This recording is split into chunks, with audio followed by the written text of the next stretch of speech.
나사렛 예수란 말이 원래 조롱하던 말이었다니까요. 그런데 그 조롱받던 나사렛 예수라는 이름을 하나님께서 그 큰 권능과 기사와 표적을 더하셔서 존귀한 이름으로 바꾸어 주셨습니다.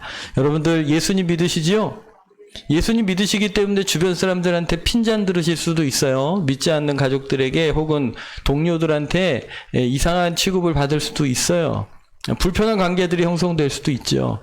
그러나 여러분 그 안에서도 순결한 지혜로 예수님 믿는 사람으로 살아가시기를 축복합니다. 때로는 그것이 발을 씻어야 되는 상황이 되어버리고 무시를 당해야 되는 상황이 될 수 있지만 하나님의 계획은 주님의 이름을 존귀케 하실 겁니다. 하나님의 자녀들을 존귀케 하실 줄 믿으시기를 축복하고 하나님 반드시 그 일들을 이루실 겁니다. 그러니 믿음으로 그 길을 걸으시기를 축복합니다. 이제 그 다음 단계는 주님께서 하나님이 예수님을 존귀케 하셨는데 23절에 보시면 그가 하나님께서 정하신 뜻과 미리 하신 대로 내준 바 되어 법 없는 자들의 손을 빌려 못 박힌 바 되어 돌아가셨습니다. 우리가 예수님의 인생 그래프를 묵상하는 이유는 하나님께서 우리를 그리스도의 형상을 닮게 빚어가시기 때문입니다. 주님을 닮아가도록 부르신 거죠. 그러니 하나님 내 인생에는 꽃길만 걷게 해주십시오. 전혀 고난은 있지도 않게 해달라고 우리는 소망할 수 있지만 마치 그런 것과 같은 거죠. 이제 이제 출산을 앞둔 게 사모님께서 너무 고통스러우신 거예요. 목사님을 붙들고 좀 기도 좀 하라고, 목사가 이렇게 능력이 없냐고, 좀 아프지 않게 좀 기도를 해야 될 거 아니냐고 막 목사님 보고 막 뭐라 그러게 너무 힘드니까 사모님. 그러니까 목사님께서 하라니까 막 기도는 하지만 속으로 그러셨다는 거예요. 이건 기도로 되는 게 아니야. 그 출산의 고통이 없으면 좋겠는데 그냥 힘만 주면 쑥쑥 나시기를 축복합니다. 여기 그를 축복받을 사람이 여기 없나? 저기 있다.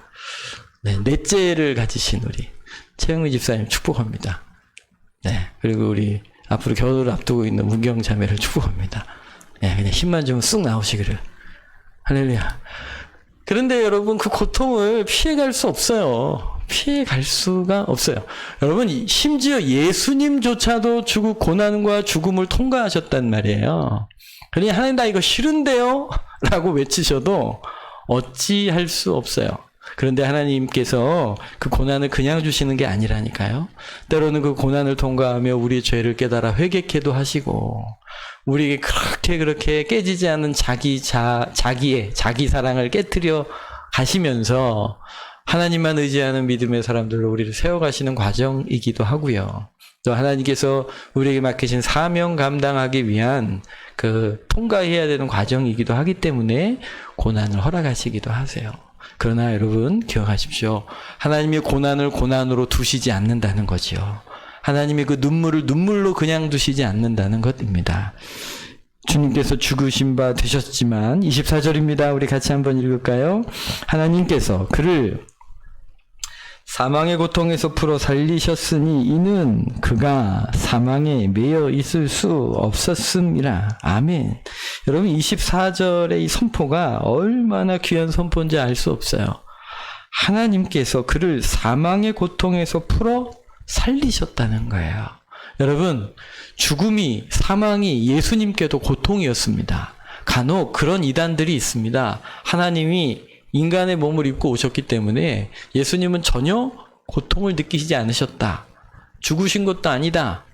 그냥 죽은 척 했던 거다. 심지어 이렇게까지 얘기하는 이단들이 있습니다. 그러나 여러분 성경은 분명히 말씀하시는데 예수님께도 죽음은 고통이셨습니다. 얼마나 힘드셨는지 그 전날 밤에 제자들한테 내 마음이 고민하여 죽게 생겼으니 날 위해 기도해다오 하고 기도를 부탁하실 정도로 주님께도 그것은 고통이었던 거죠. 그런데 여러분 그 고통을 하나님께서 그 고통, 사망의 고통에서 풀어 살리셨어. 할렐루야. 여러분 이 선포가 얼마나 감사가 되고 감격이 되는지 몰라요.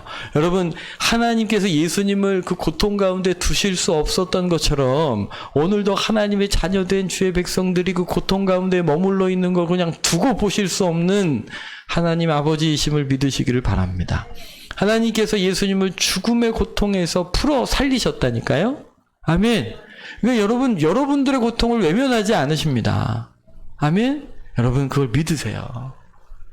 다윗이 뭐라고 시편에서 고백하냐면 내 눈물을 좀 이렇게 달아주십시오. 뭐 그런 기도를 해요. 왜냐하면 하나님 거기에 약하시거든요. 주의 자녀들의 눈물에 약하세요. 하나님께서 자녀가 아파하는 걸 두고 보실 수가 없어요. 하나님께서 죽음의 고통에서 건져내어 살리실 것입니다. 그런데요, 오늘 24절 끝자락에 보면 이는 하나님이 그렇게 하신 이유가 있대요. 그가 사망에 매여 있을 수 없었기 때문이라는 겁니다. 그가 사망에 매여 있을 수 없었기 때문이라. 왜일까요? 왜 하나님께서 예수님을 사망의 고통에 내어버려 두실 수 없었을까요? 이게 중요하죠, 이게. 여러분, 왜 예수님을 하나님께서 사망의 고통에 내어주실 수가 없을까? 여러분, 이걸 좀, 우리에게 좀 적용을 한다면, 우리는 이 고통에서 우리를 건져달라고 막 그렇게 외치죠? 왜 하나님은 나를 이 고통에서 건져내셔야 하나? 이런 이유를 좀 묵상하실 필요가 있겠죠. 먼저 이제 예수님에 대하여 좀 먼저 묵상해 본다면, 하나님께서 예수님을 그 죽음의 고통에 내어두실 수 없었던 이유가 뭘까요? 여러분, 예수님이 하나님이시기 때문에 그렇습니다. 예수님이 생명의 주인이시기 때문에 그렇습니다. 예수님의 신분이, 예수님의 본질이 사망 가운데 있을 수 없는 분이시기 때문인 거죠. 그래서 주님이 예수님을 살리신 겁니다. 우리 로마서 1장 3절입니다. 같이 읽을까요? 그의 아들에 관하여 말하면 육신으로는 다윗의 혈통으로 나셨고 성결의 영으로는 죽은 자들 가운데 할렐루야. 예, 여러분, 오히려 사단의 무기는 최종 무기가 죽음이거든요. 죽음이 사단의 무기예요. 사망이 예수님을 삼켜버렸어요. 그런데 하나님께서 도리어 마치 마귀가 이긴 듯한 상황이었지만 예수님을 죽음 가운데서 건져내심으로 예수님이 누구이신지를 드러내신 겁니다. 그러니까 예수님의 신분이 하나님이신 것이죠. 메시아이신 거예요. 그걸 오히려 죽음을 통해 드러내신 것입니다. 또 하나님께서 예수님을 죽은 자 가운데서 살리실 수밖에 없었던 이유 중에 하나는 예수님을 통하여 성취하실 약속이 있었기 때문입니다. 아담이 범죄한 직후에 바로 하나님께서 약속을 주시는데요. 물론 이 말씀은 마귀를 저주하실 때 주신 약속인데 같이 한번 읽을까요? 내가 너로 여자와 원수가 되게 하고 내 후손도 여자의 후손과 원수가 되게 하리니 여자의 후손은 내 머리를 상하게 할 것이요. 네, 여러분, 하나님께서 이미 예수님을 통하여 마귀의 머리를 밟아 깨트리실 것을 선언하셨기 때문에 그렇습니다. 약속이 예수님께 주어져 있었기 때문이죠. 그리고 무엇보다도 하나님께서 예수님을 죽음 가운데 내어버릴 수 없었던 것은 하나님께서 예수님을 너무너무 사랑하셨기 때문이에요. 예수님도 그걸 아셨어요. 예수님이, 하나님이 당신을 사랑하시는 걸 알고 계셨고 예수님도 하나님을 사랑했어요. 그래서 예수님도 하나님께서 하라시는 일을 다 순종하여 성취함으로 하나님을 영화롭게 했고요. 또 그런 하나님께서 당신을 사랑하시기 때문에 반드시 자신을 영화롭게 할 것을 믿으셨어요. 그래서 요한복음 17장에 보면 이런 기도를 하시지요. 우리 같이 한번 읽을까요? 예수께서 이 말씀을 하시고 눈을 들어 하늘을 우러러 이르시되 아버지여 때가 이르렀사오니 아들을 영화롭게 하사 아들로 아버지를 영화롭게 하옵소서. 아버지께서 내게 하라고 주신 일을 내가 이루어 아버지를 세상에서 영화롭게 하였사오니 아버지여 창세전에 아버지와 함께 가졌던 영화로서 지금도 아버지와 함께 나를 영화롭게 하옵소서. 하나님의 뜻이 뭔지 아셨어요, 예수님은. 비록 지금 이제 죽음을 앞서 십자가를 향하여 달려가고 계시지만 반드시 하나님께서 나를 들어 영화롭게 하실 것을 믿고 계셨고 그걸 기도하고 계시는 것입니다. 그러니 여러분, 예수님이 십자가의 그 고난의 죽음에 머물러 있으실 수 없었던 건 예수님이 하나님이시기 때문에, 그의 신분과 그의 본질 때문이시고 또 그에게 약속이 주어져 있기 때문이고, 무엇보다도 하나님께서 예수님을 사랑하시기 때문이에요. 그러면 여러분, 오늘 내가 고통 가운데 그 사망의 고통에 머물러 있지 않도록 하시는 이유가 뭘까요? 하나님께서 예수님을 통하여 우리에게 보이신 그 일들을 우리에게 이루시는 이유가 뭐겠습니까? 하나님도 우리의 인생을 바라보실 때 우리의 고난을 그냥 두고 보실 수 없는 거예요. 출애굽기에 보면 하나님이 그의 고통 소리를 들으시고 하나님이 아브라함과 이삭과 야곱에게 세운 언약을 기억하셨다는 거죠. 여러분, 우리의 고통을 그냥 흘려보내지 않으시는 분이심을 믿으시기를 바랍니다. 아멘. 그 하나님께서 우리를 바라보시고, 우리도, 여러분 예수님 믿으셔서 여러분들의 신분이 어떻게 바뀌었나요? 하나님의 자녀입니다. 그러죠. 하나님이 우리를 사망의 고통 가운데 내어버려 두실 수 없는 이유는 오늘 우리가 하나님의 자녀된 신분을 얻었기 때문입니다. 우리가 하나님 자녀이기 때문에 우리를 그냥 두실 수 없는 거죠. 이 세상하고 달라요. 하나님께서 우리에게 약속을 주셨어요. 나를 믿는 자는 죽어도 살겠고 살아서 나를 믿는 자는 영원히 죽지 아니하리라. 할렐루야. 그러니 그 죽음의 사망의 고통에서 그 약속 때문이라도 우리를 건져내시는 거죠. 무엇보다도 하나님께서 우리를 사랑하셔요. 당신의 아들을 내어주시기까지 희생을 불사하고서라도 우리를 사망의 고통에서 건져내실 뜨거운 가슴으로 우리를 사랑하고 계시다는 사실을 믿으시기를 예수님 이름으로 축복합니다. 요즘 이제 결혼을 앞에 두고 있는 친구들도 계시고 또 요즘 사랑을 이야기할 때 여러 가지 좀 생각을 많이 합니다. 여러분, 남녀 간의 사랑도 잘 믿지 못할 사랑인데요. 그죠? 그래도 누구 사랑을 믿어요? 부모가 자녀를 사랑하는 그 사실은 우리가 믿지 않습니까? 근데 요즘 세대가 점점 더 그 사랑이 식어져 가는 것 같아요. 2020년도 통계인데요. 20대에서 30대 미혼 남녀 결혼 후에 이제 맞벌이를 하면서 육아 계획이 없는 한 700여 쌍에게 이제 질문을 했어요. 이런 사람들을 딩크족이라고 불러요. 맞벌이를 하면서 아기를 안 낳는 집. 딩크족이라고 부르는데 이 사람들한테 질문을 했어요. 아기를 낳을 계획이 있냐라고 물었더니 이 사람들 중에 3분의 1이 아기를 가질 계획이 없다. 이제 이렇게 대답을 했더라고요. 그래서 이유가 뭐냐? 그랬더니 첫 번째 제일 많이 대답한 게 뭐게요? 보이십니까? 나를 위한 삶을 살고 싶어서. 이게 57.9%인데요. 이게 첫 번째 이유. 누구를 위해 살고 싶다고요? 결혼을 했는데 나를 위해 살고 싶어서 아기를 낳고 싶지 않아요. 그 다음이 이제 육아의 경제적인 부담, 일과 병행하기가 어려워서 또 아이에게 잘해줄 자신이 없어서 뭐 이렇게 꼽았습니다. 근데 제일 많이 나온 게 뭐라고요? 나를 위한 삶을 살고 싶어서. 2019년도 우리 통계청 조사에 의하면 10대, 그러니까 13세에서 19세 사이에 청소년들에게 질문을 했더니 자기는 결혼하면 자녀 필요 없다라고 대답한 아이들이 53.6%예요. 반 이상이 아기를 안 낳을 거래요. 2022년도에 20대에서 30대 남녀에게 질문을 했더니 67.5%가 부부의 행복을 위해 아이를 낳지 않을 수도 있다고 대답을 했다고 합니다. 지금 여기 통계의 대답이 그 이야기입니다. 이게 뭔 얘기를 하는 걸까요? 여러분, 적어도 우리 세대가 사랑을 신뢰할 수 있는 사랑은 부모의 사랑은 신뢰해요. 부모는 자녀를 당연히 사랑하는 거라고 우리가 믿고 살아왔습니다. 근데 여러분 요즘 뉴스를 보면 자녀를 유기해서 죽게 만드는, 태어난 아기를 버려서 죽게 만드는 일들, 이게 얼마나 심각하면 뭐 베이비 박스라는 것까지 생겼겠어요. 더군다나 오늘 이 통계가 우리에게 말해주는 사실은 뭐냐면 자기를 위하여 자녀를 낳지 않겠다. 자기를 위하여, 자신의 행복을 위하여 자녀에게 희생하지 않겠다. 결정을 가지고 있는 거죠. 이 세대의 문화가 이렇게 외치고 있어요. 너 자신을 사랑하라.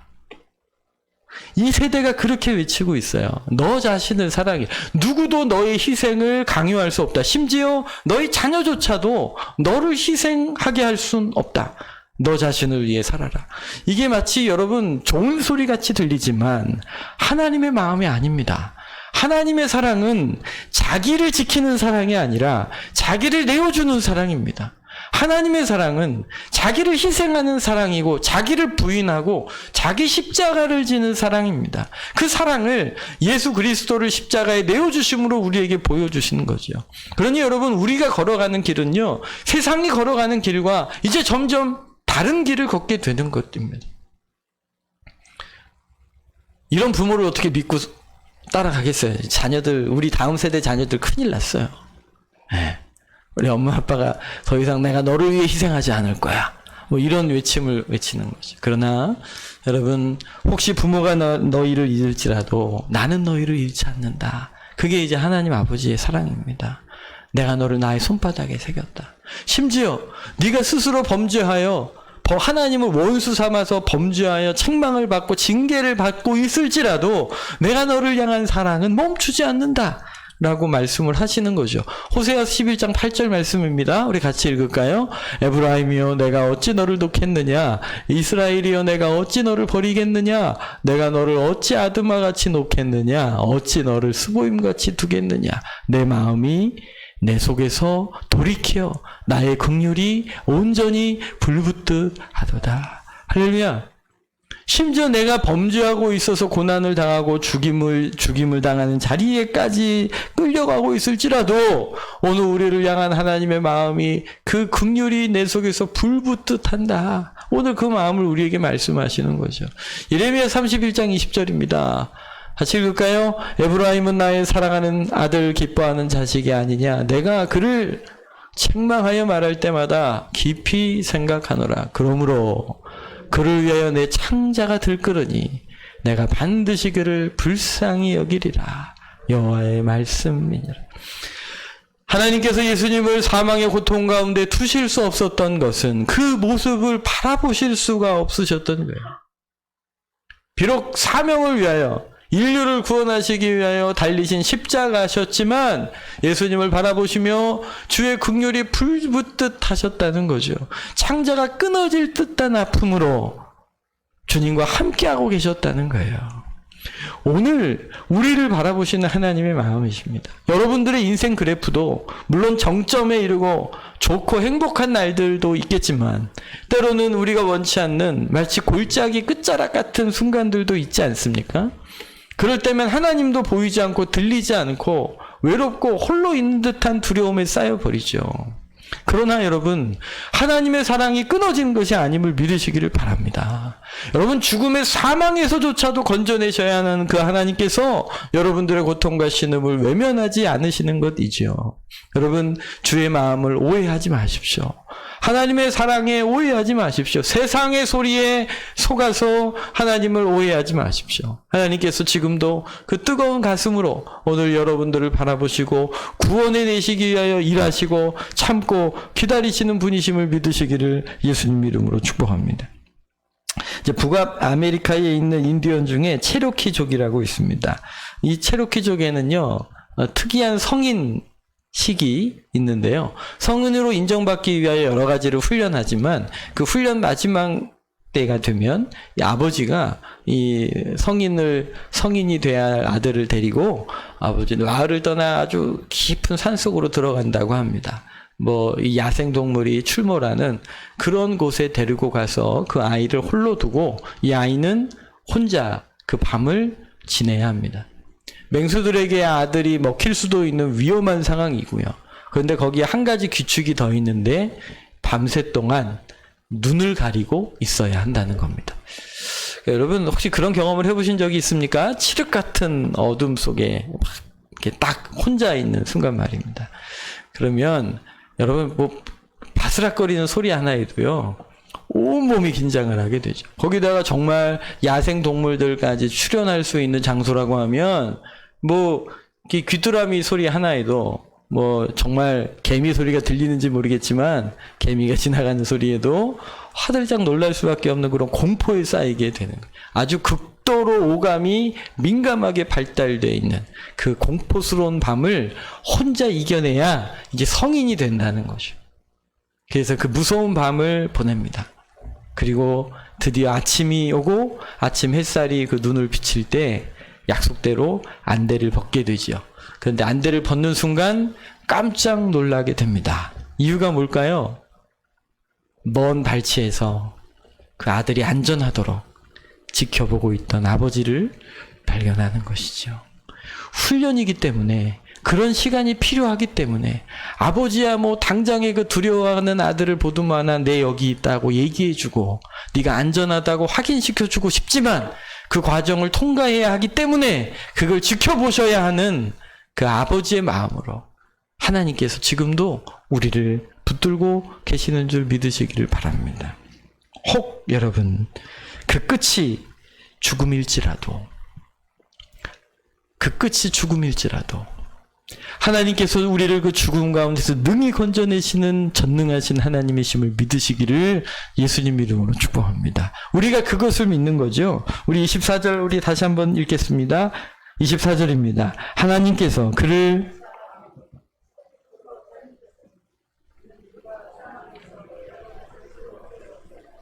할렐루야. 여러분 이 사실을 믿으십니까? 비록 우리가 죽음에 도달할지라도 그 죽음이 끝이 아니라는 사실이죠. 예수님이 우리를 위해 십자가에 달려 죽으심으로 죽음의 의미가 달라졌어요. 여러분 왜 사람들이 죽음을 싫어할까요? 심리적인 이유 중에 하나는 뭐냐면 죽음은 우리를 모든 것에서부터 끊어내기 때문이에요. 우리의 사랑하는 사람들과 우리를 단절시켜버리죠. 내가 무엇인가 열심히 하고 싶은 일로부터도 우리를 단절시켜버려요. 우리가 애착할 수 있는 여러 가지 일들이 다 끊어져 나가는 것이 죽음의 경험이에요. 근데 우리 김영국 목사님이라는 분이 후배들한테 그런 얘기를 하시더라고요. 죽음에 대하여 더 많이 이야기해라. 왜냐면 여러분 요즘 시대는요, 성공, 비전, 뭐 승리, 뭐 이런 것들을 여러분 오히려 더 강단에서 선포해야 성도들이 좋아한다는 거예요. 근데 여러분 사실은 죽음에 관하여 더 선포해야 한다. 왜냐하면 우리가 가지고 있는 이 세상에 대한 애착이 얼마나 강한지 웬간에서는 그 애착이 끊어지지 않는다는 거예요. 하나님보다 더 사랑하는 애착이 끊어지지 않는다는 거죠. 오히려 죽음에 오는 순간 그 애착이 끊어질 수밖에 없는 순간이 우리에게 있다는 사실을 인지하는 것이 하나님을 바라보게 되고 그 영원한 영생의 소망을 두게 되는 길이 되기 때문에 그렇습니다. 때로는 하나님이 우리를 죽음에 이르게 하는 순간이 있지요. 왜 없어요? 그러나 중요한 건 예수님께서 그 죽음을 통하여 우리를 구원해 내셨기 때문에 도리어 마귀에게 종노릇하는 우리를 풀어 해방시키신 죽음이 되기 때문에 죽음을 넘어 영원한 영생을 누리게 되는 부르심이 되는 줄 믿으시기를 축복합니다. 이곳에서도 예수님과 함께 하다가 영원한 주님과 동행하는 그 영생에 들어가는 감격과 기쁨이 우리에게 소망이 되고 우리에게 능력이 될 때 우리가 이 세상 그 어떤 것도 두려움 없게 살아갈 수 있게 되는 거예요. 여러분 무엇을 염려하십니까? 여러분들 무엇을 두려워하고 계십니까? 여러분 가끔 그런 얘기 하잖아요. 에휴, 죽기밖에 더 하겠어. 그렇죠. 죽기밖에 더 하겠어요. 여러분 두려움과 그 염려가 우리의 인생을 사로잡고 우리의 믿음을 좀먹어 가요. 근데 여러분 죽기밖에 더 하겠어요. 그런데요, 그게 끝이 아니에요. 세상 사람들은 그냥 죽기밖에 더 하겠어 하고 끝내버리지만 여러분 그리스도인들은요, 죽음 너머에 부활의 소망이 있는 줄 믿으시기를 바랍니다. 오히려 그 영생을 향하여 들어가는 하나님의 놀라운 통로가 되기 때문에 그 어떠한 대가를 치르고서라도 믿음을 지키고 주님을 따라가며 하나님의 영광과 사명의 길을 걸어가는 성도들이 도리어 담대한 길을 걷게 되는 것입니다.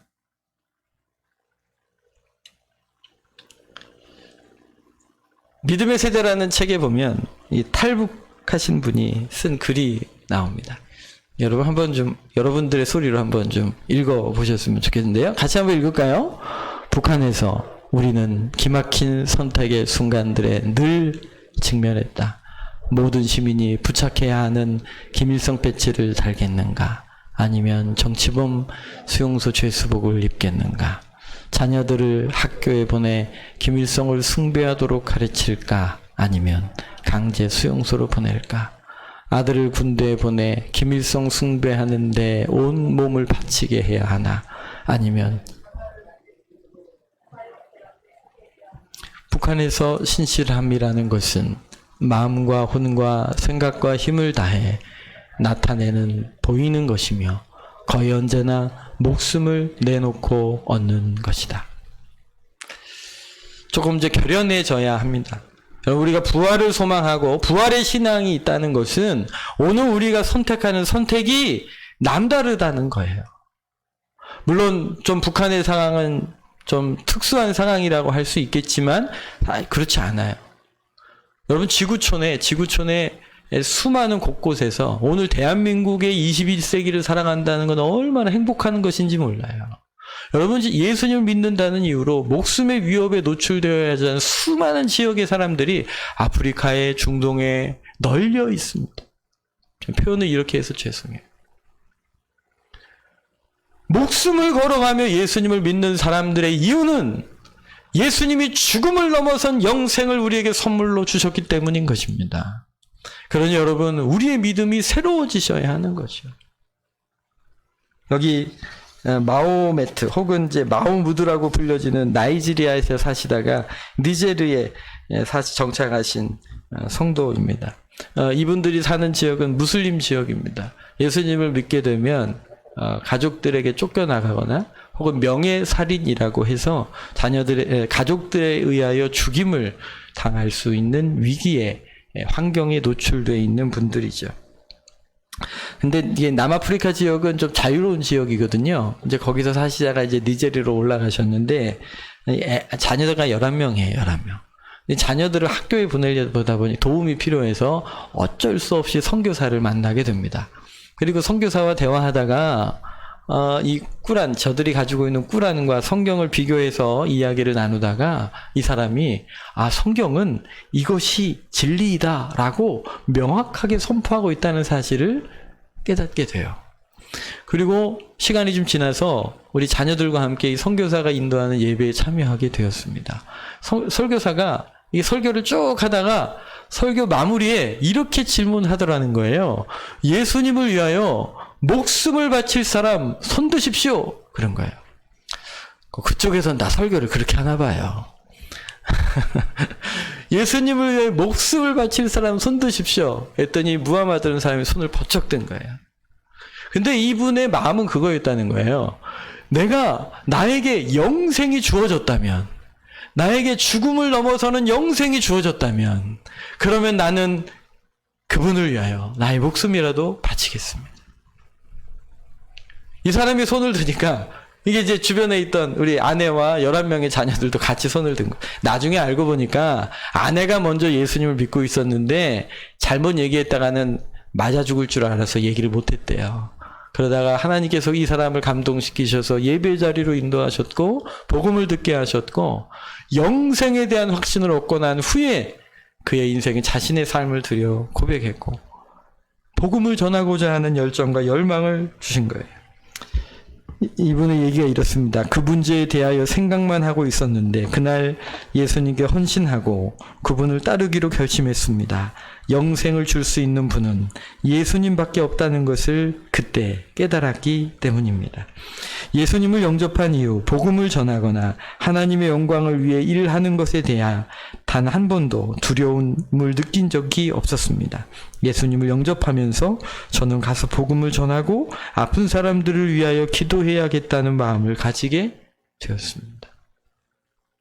여러분, 영생을 믿는다, 부활을 믿는다, 이것은 분명 우리의 인생에 새로운 선택을 하게 만듭니다. 이것이 그냥 누구에 의한 강요가 아니라 우리에게 믿어지게 되면 우리 안에 이런 거룩한 열정이 우리의 삶의 방향을 새롭게 하는 것이죠. 여러분은 무슨 선택을 하고 삶을 살아가고 계십니까? 여러분이 예수님을 믿는다는 건 주일날 주일을 성수하는 것도 큰 믿음이죠. 주일날 다른 곳에 갈 수 있으셨지만 오늘 예배를 드리겠다고 결정하고 이곳에 나와 계신 여러분들, 코로나로 인해 다들 어려울 때에도 내가 예배를 지키겠다는 믿음으로 헌신했던 그 믿음도 영생을 사모하는 여러분들에게 헌신인 줄 믿어요. 하나님 그렇게 하셨으니까요. 한 걸음 더 나아가 이제 여러분들 부활을 믿는다면 오늘 생애의 삶의 현장에서 무엇을 선택할 것인가 라고 결정하는 거죠. 오늘 저분 옆에 있는 분은 렘브란트 목사님의 사모님이신데요. 저분도 이제 공산권에서 예수님 믿다가 3년 동안 옥고를 치르신 분이에요.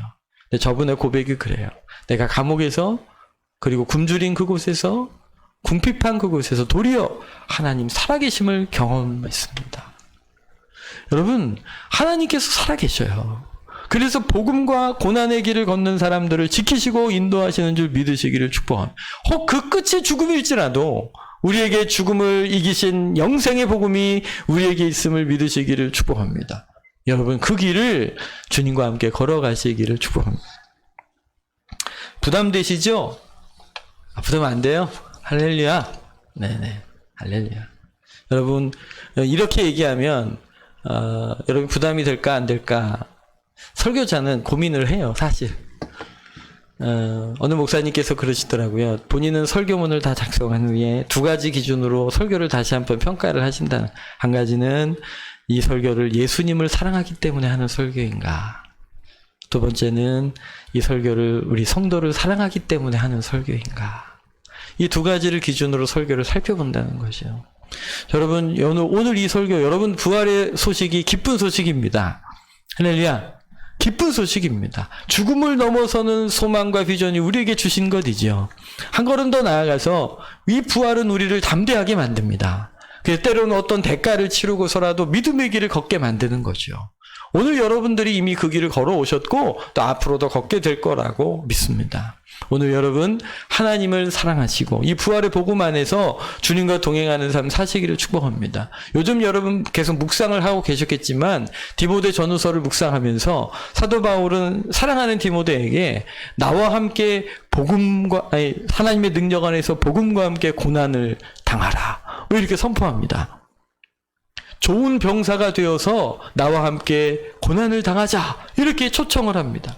사도 바울에게서는요, 이 고난이라는 단어가 막 위축되게 만들고 주저하게 만드는 단어가 아니었어요. 오히려 하나님과 함께 걸어감으로 걷게 되는 여러 가지 좁은 문, 좁은 길 같은 것이 도리어 우리에게 영생의 소망을 발견하게 만드는 하나님의 놀라운 선물이라고 여겼던 거죠. 여러분 어떤 길을 걸으시더라도 예수님을 사랑하기 때문에 부활의 소망 가운데 걸어가시기를 축복합니다. 여러분 성도도 병 걸릴 수 있습니다. 여러분 성도도 어려움을 만날 수 있습니다. 그러나 여러분 하나님께서 우리를 그냥 두시지 않으신다는 거죠. 예수님을 죽음의 고통에서 건져내실 수밖에 없었던 그 뜨거운 심장이 오늘도 우리를 향해 뛰고 계십니다. 그 사실을 믿으시고요. 우리도 주님을 사랑해서 주님과 함께 걸어가기를 두려워하지 않고 주님을 따라가다가 겪는 희생과 때로는 그런 고통의 자리들이 오히려 하나님께 영광이 됨을 믿고 하나님을 사랑함으로 이 길을 걸어가시는 여러분들이 되시기를 축복합니다. 이번 한 주간 저도 이제 말씀 묵상하면서 말입니다. 하나님의 능력 안에서 복음과 함께 고난을 당하라. 아침에 묵상을 했는데 묵상을 하면서 그런 생각이 드는 거예요. 요즘 내가 예수님 때문에 당하는 고난이 있나? 여러분 한번 생각해 보셔요. 여러분 요즘 예수님 때문에 손해보신 거 있으십니까? 생각났다. 아내랑 살짝 트러블이 있었는데요. 제가 회개했어요. 여보 짜증내서 미안해. 제가 왜 그랬을까요? 제가 예수님 믿으니까 목사잖아요.